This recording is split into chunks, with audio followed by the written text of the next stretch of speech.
Before I start this story, let me just say I never expected this to happen. Not that day, not in that hotel room, and especially not with Jacob, my son. Let me ask you something first. From which city are you watching us right now? Let me know down in the comments. It's always so interesting to see where everyone's tuning in from. Now grab a coffee or something stronger because what I'm about to share, well, it still makes my heart race just thinking about it. It all started on a rainy Tuesday afternoon. I had just landed in Chicago after a long and exhausting flight from Arizona. My son Jacob had insisted on picking me up from the airport, which I thought was sweet. He'd been living in the city for the past few years, busy with work and life. We didn't get to see each other as often as we used to, so this little visit was supposed to be some much-needed time to catch up. Just a mother and her son reconnecting. The hotel I was staying at was a little boutique one near the lake, the kind of place that smelled faintly of lavender, and had carpets too plush for their own good. As we rode up in the old brass elevator, I couldn't help but notice how much Jacob had changed. His hair was a little longer than I remembered, the kind that brushed just past his ears. He looked leaner, more mature somehow. There was something in his eyes, too, a quietness, like he had things on his mind he wasn't saying out loud. We got to the room, cozy, warm, and tastily decorated. I tossed my purse on the armchair while Jacob pulled the suitcase inside. "Let me help you unpack, Mom," he said. I chuckled and raised an eyebrow. "Since when do you help me unpack?" He smiled, a slow, knowing smile, and shrugged. Just felt like being helpful today. There was something about the way he said it. I couldn't place it then. I just laughed and rolled with it.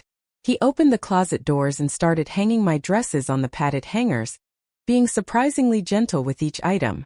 I sat on the edge of the bed watching him. A strange wave of nostalgia washed over me.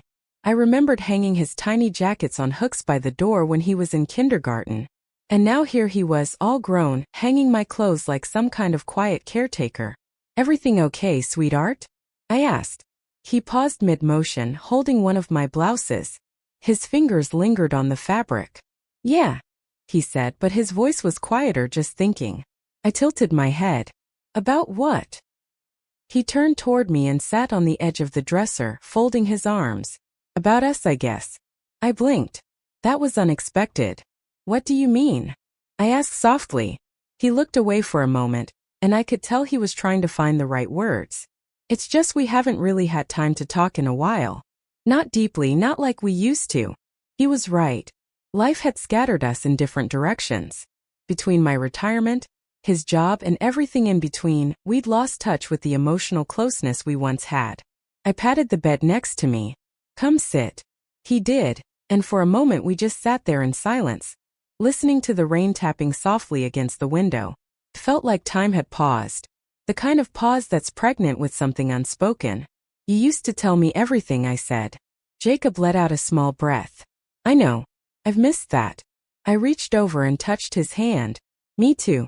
It felt like an old rhythm was waking up between us. The one where I wasn't just his mom. I was his confidant, his safe place. And then came the moment I didn't expect. Jacob turned slightly toward me, his expression unreadable. "Can I tell you something? Something I've been carrying for a while?" I nodded, heart fluttering without reason. "Of course." He hesitated. "Promise you won't be upset." "Jacob, you could tell me you robbed a bank and I'd probably ask if you needed help hiding the money." That made him laugh and some of the tension lifted. "I've been feeling different lately," he said. "About my past, about you, about how I grew up. I think I've been holding on to something and I need to let it out." I waited. "When I think about comfort, about warmth and understanding, I think about you," he said. My heart softened. "That's sweet, baby." He shook his head. "No, I mean it's deeper than that. When I was going through stuff I never talked about, you were the only one who made me feel seen. Like really seen. And I never told you how much that meant to me, how much it still means to me." I squeezed his hand. "Jacob, you don't have to carry those things alone." He nodded slowly. "I know. That's why I'm here. That's why I wanted this visit. I wanted to feel that closeness again and I needed to say it." His voice cracked at the end just a little. I reached over and pulled him into a hug, a real one, tight, warm, the kind that says, "I'm here in every fiber of your being." And in that moment, holding my grown son close, something shifted. Not in a dramatic, inappropriate way, nothing like that, but in an emotional soul-level way. Like we were seeing each other as human beings again. Past the roles, past the titles. Just two people relearning how to love and understand each other. That night in the hotel room, with our hands still gently clasped and our words hanging between us, I felt something I hadn't felt in years. Peace. And something told me this was just the beginning. The rain had eased into a mist by the time I pulled the curtains closed. Outside, the city lights shimmered like soft fireflies behind the glass, but inside the hotel room felt like a quiet little world of its own. Jacob had stretched out on the other side of the bed, arms behind his head, staring up at the ceiling as if the answers to his thoughts were written in the paint. I sat back down beside him, feeling that familiar tug in my chest, the kind you feel when you realize the person you raised is now a man, facing things you can't always protect him from. "Can I ask you something?" I said. He turned his head slightly toward me. "Of course. What brought all this on? I mean, this trip, this visit, what you said earlier. It felt like more than just catching up." Jacob nodded, his gaze returning to the ceiling for a beat. "Yeah, it's been building for a while. I've been doing a lot of thinking lately about my childhood, about how I always felt closest to you even when I couldn't say the words." I looked down at my hands resting quietly in my lap. "You know, I used to worry I wasn't enough for you. After your father left, I always wondered if I was giving you what you needed." He sat up, then really looked at me. "You gave me everything, Mom." The sincerity in his voice startled me. I could feel the warmth rising in my cheeks. "I don't think I would have made it through my teen years without you," he continued. "When everything felt uncertain, school, friends, even figuring out who I was. You were the one constant, the one who didn't judge me." I smiled softly. "That's what mothers do, honey. We love without needing anything in return." "I know," he said. "But now that I'm older, I want to give something back." That last sentence lingered in the air like a held breath. He stood up and walked to the little hotel kitchenette, poured us both a glass of water. When he returned, he handed me mine and sat beside me again, this time closer. I could feel the warmth of his arm against mine. "Do you remember," he said, "that night in high school when I came home after that fight with Adrian? The one where I wouldn't say a word and I locked myself in my room?" I did remember. I hadn't forgotten. "Yes, I brought you a bowl of soup. You didn't even touch it." He laughed quietly. "I didn't. But I kept it in the room all night because you cared enough to bring it." I didn't know what to say. I admitted I didn't want to push you. "That was the right call," he said. "You never pushed. You just waited. You were patient. And I never said thank you for that." He looked at me again. Really looked. And his expression was softer now, less guarded. "Thank you, Mom." I didn't respond right away. Something inside me acted like a wound I didn't know was still open had just been kissed by sunlight. "You don't have to thank me," I whispered. "I too," he said. "Because I've carried those memories with me. Every time I thought I wasn't enough, I'd remember how you'd hold my hand at night when I had nightmares. Or how you'd hum that stupid lullaby when I had the flu. Or how you'd wait at the window whenever I got home late, pretending like you hadn't been worried sick." We both chuckled at that. "I was always terrified something would happen to you," I confessed. "Even after you moved out, I'd wake up in the middle of the night thinking maybe I should call. Just to hear your voice." Jacob leaned his head gently on my shoulder. "I never realized how much you were carrying too," he said. "I guess we both were," I replied. The silence that followed wasn't awkward. It was the kind of silence that only happens between two people who trust each other completely. A shared pause, a space for breathing. Eventually, I stood up and went to change into something more comfortable. A soft robe, light gray, cinched at the waist. My feet patted across the carpet as I returned to the bed where Jacob had now turned the bedside lamp on. The soft golden light filled the room with a warm, familiar glow. "I think I was scared of disappointing you," he said suddenly. I turned toward him. "You never have." He looked surprised. "Never. Never," I said firmly. "You've made mistakes. Sure. But you've always come back stronger. You've always tried to be better. That's what matters."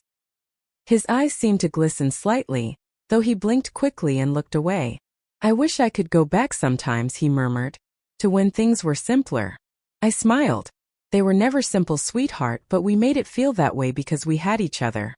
He reached out and took my hand again, this time holding it a little tighter. "I don't want this to be just a visit," he said. "I want us to stay close again.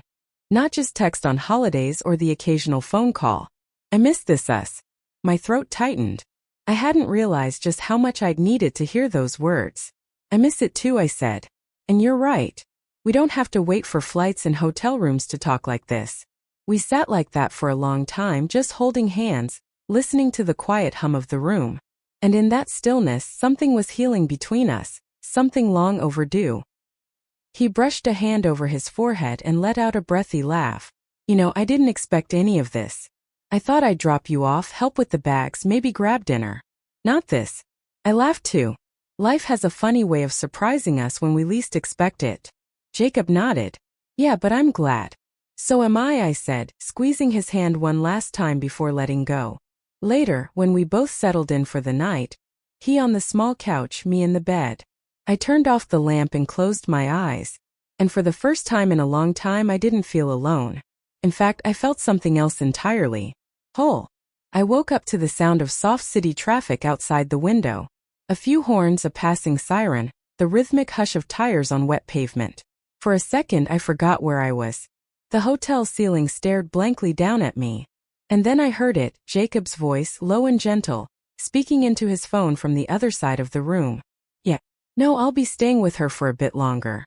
Yeah, everything's fine. It's just something I need. I turned my head just slightly. He was standing by the kitchenette, his back to me, his voice careful but steady. I didn't recognize who he was talking to. Maybe a friend, maybe someone from work. But something in his tone caught my attention. It wasn't just polite. It was purposeful. Like he was carving out this space deliberately for us. When he hung up, he noticed I was awake. Hey, he said softly. Didn't mean to wake you. I smiled sleepily. It's all right. That bed's so soft, I could have slept through a thunderstorm. He walked over still in a t-shirt and sweats and sat on the edge of the bed. How do you sleep?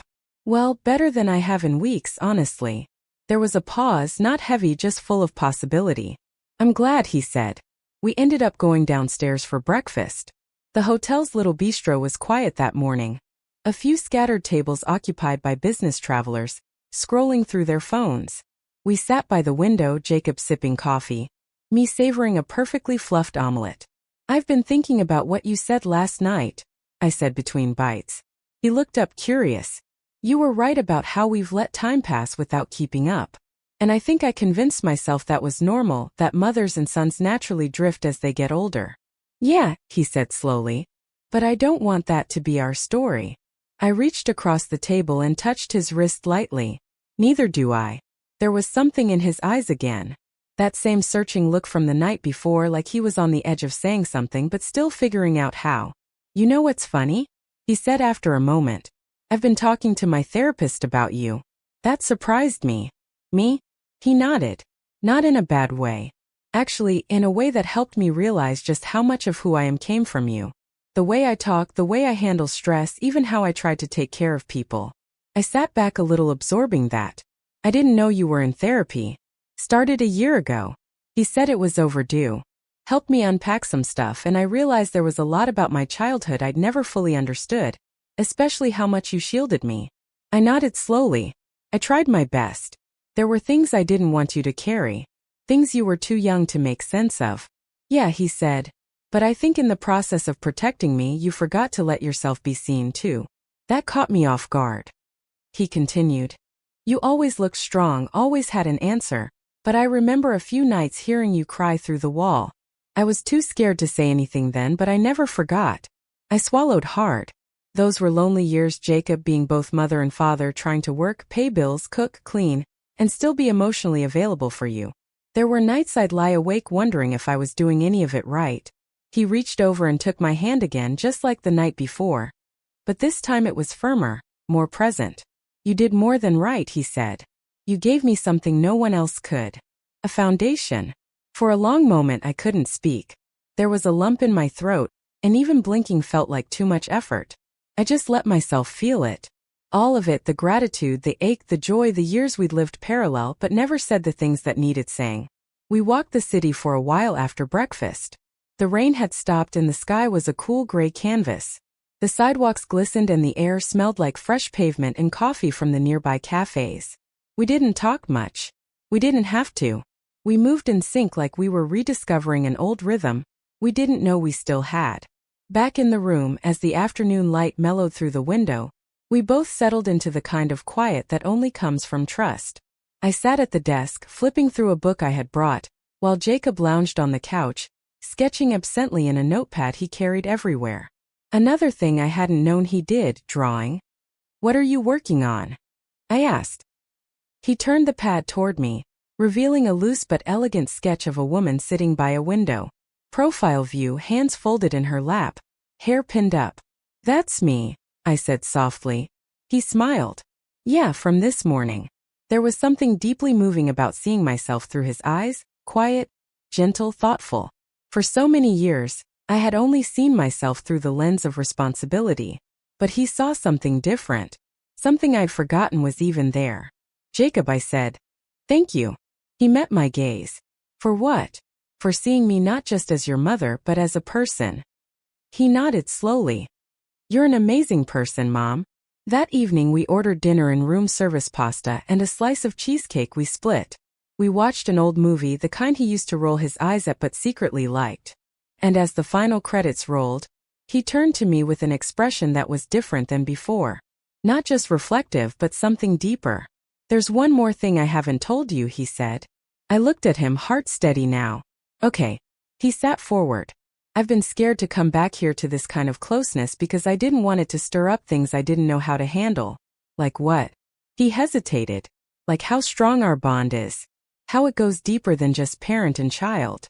You were my first example of what real love looked like. And sometimes I think I still measure everything else by that." That left me speechless for a moment. Not because it was inappropriate. It wasn't. It was simply real, honest. And in that moment I understood what he was saying. The kind of love that shapes you, it leaves a permanent imprint. It doesn't fade. It deepens. And if you're lucky, it finds a way back into your life when you need it most. "Jacob," I said, my voice soft. "We don't need to label it. Let's just let it be what it is. Something good, something healing." He smiled, and the smile was lighter than any he'd worn in years. That night we both slept deeply. And for the first time in a long time I didn't dream about the past. I dreamed about what was still possible. The next morning, I woke up before the sun had fully risen. The city was still sleeping, just a few distant car horns, a flicker of headlights now and then. The hotel room was quiet except for the steady hum of the heater, and the soft rhythmic breathing coming from the couch where Jacob lay still asleep under the extra blanket. I watched him for a moment, my heart wrapped in a strange aching kind of peace.